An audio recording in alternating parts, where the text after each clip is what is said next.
నమస్కారం విజన్ టీవీకి స్వాగతం. కర్నూలు జిల్లా ఎమ్మిగనూరు మున్సిపల్ కౌన్సిల్ సమావేశం రసాభాసాగా సాగింది. అజెండాలోని అంశాలను ఆమోదించాక టీడీపీ ఫ్లోర్ లీడర్ దయాసాగర్ సిఎఫ్ఎన్ఎస్ ద్వారా జనరల్ ఫండ్ మొత్తం ఖాళీ చేసినట్లు ఆరోపించారు. వెంటనే వైస్ చైర్మన్ నజీర్ కలగజేసుకుని సిఎఫ్ఎన్ఎస్ తెచ్చింది చంద్రబాబు అని సమాధానమిచ్చారు. దీంతో ఇద్దరి మధ్య వాగ్వాదం చోటుచేసుకుంది. సిఎఫ్ఎన్ఎస్ నిధుల ఖర్చుపై కమిషనర్ సమాధానమివ్వాలని దయాసాగర్ పట్టుబట్టారు. దీంతో ఇద్దరి మధ్య వాగ్వాదం తీవ్రరూపం దాల్చింది. వెంటనే చైర్మన్ డాక్టర్ రఘు సమావేశం ముగించి వెళ్లిపోయారు. అర్ధాంతరంగా సమావేశం ముగించడంతో టీడీపీ సభ్యులు కౌన్సిల్లో బైఠాయించి నిరసన తెలిపారు.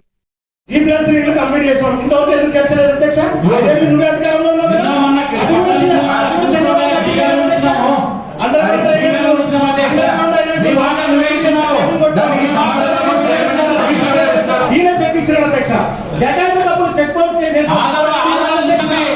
అధ్యక్ష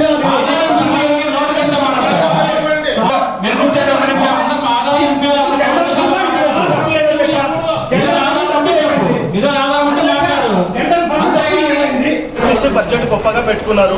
కానీ ఈరోజు బడ్జెట్ లో చూస్తే జనరల్ ఫండ్ లో 5 పైసలు డబ్బులు లేవు, మొత్తం ఖాళీ అయింది. ఈరోజు స్టేషనరీ ఐటమ్స్ పేపర్ కొనుక్కునే పరిస్థితి మున్సిపాలిటీ లేదు. ఎవరైనా పేపర్ కొనాలంటే కాంట్రాక్టర్ బిల్లుల కోసం వస్తే మీరు ఒక కట్ట పేపర్ తేండి అని చెప్తున్నారు. మినరల్ వాటర్ క్యాన్ కూడా డబ్బులు పెండింగ్ ఉన్నాయి. ఇంకా కాంట్రాక్టర్లు సూసైడ్ చేసుకునే పరిస్థితి ఉంది. ఈ రోజు 4 కోట్లు జనరల్ ఫండ్ లో బ్యాలెన్స్ ఉంది, 2 కోట్లు 15th ఫైనాన్స్ లో ఉంది. 15th ఫైనాన్స్ లో 2 కోట్లు బ్యాలెన్స్ పెట్టుకొని కొత్తగా వీళ్ళకి వారం కింద ఒక జీవో వచ్చింది. ఏమని, జనరల్ ఫండ్ నిధులను మేము వాడుకున్నాము, 15th ఫైనాన్స్ లో డబ్బులు తీసి మీరు వాడుకోండి అంటున్నారు. 15th ఫైనాన్స్ లో ఆల్రెడీ 3 కోట్లు పెండింగ్ ఉంది. 3 కోట్లు పెండింగ్ పెట్టుకొని 10 కోట్లు ఇంకా బ్యాలెన్స్ ఉంది. ఆ 10 కోట్లకు కూడా కాంట్రాక్టర్లకి 4 సార్లు టెండర్ పిలిస్తే ఇంతవరకు ఒక్కరు రాలే. అది పెట్టుకొని ఎట్లా చేస్తారు? జనరల్ ఫండ్ లో ఆన్లైన్ లో ఎక్కడానికి కూడా 4 రోజులు అయింది, బంద్ అయింది. ఆన్లైన్ లో ఏ బిల్లుని మనం అప్లోడ్ చేసే పరిస్థితి లేదు.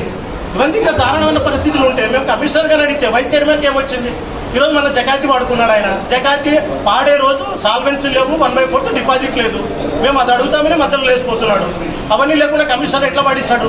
కమిషనర్ సమాధానాలు చెప్పాలి. ఇవన్నీ గతంలో ఎవరో టెండర్ పడుకుంటే ఈయన భార్య చెక్ ఇచ్చినాడు, చెక్ నెంబర్తో సహా రోజు మేము చెప్పినాము. తర్వాత కొమ్మరాజు వాళ్ళ బ్రదర్ పేరు మీద పడుకున్నాడు, చెక్ బౌన్స్ అయింది, చెక్ బౌన్స్ కేసు వేసినారు. అది ఏమైంది? ఇంతవరకు లేదు. ఈ రోజు కూడా జకాతి వాడుకున్నారు, ఇంతవరకు డిపాజిట్ లేవు, సాల్వెన్సీ లేవు. అందరికి ఒకటి ఉంటుంది. మున్సిపల్ వైస్ చైర్మన్ నజీర్ మాత్రం షాపులకు ఒకటి ఉంటుంది. 15C షాపు ఇది 16,000, పక్కనది 12,000. ఆయన కుటుంబ పరిపాలన మొత్తం ఆయన జకాయితీలంతా వాళ్ళ కుటుంబ సభ్యులే ఉంటారు, ఈ షాపులు కూడా వాళ్ళే ఉంటారు. దానిపైన కమిషనర్ గారు ఏం చర్యలు తీసుకోరు. మున్సిపాలిటీ ఇంత దారుణమైన పరిస్థితులు ఉందని మేము అడుగుతుంటే కమిషనర్ చెప్పే సమాధానాలు కూడా ఈయన చెప్తాడు. చైర్మన్ ఏమో బెల్లు కొడతాడు.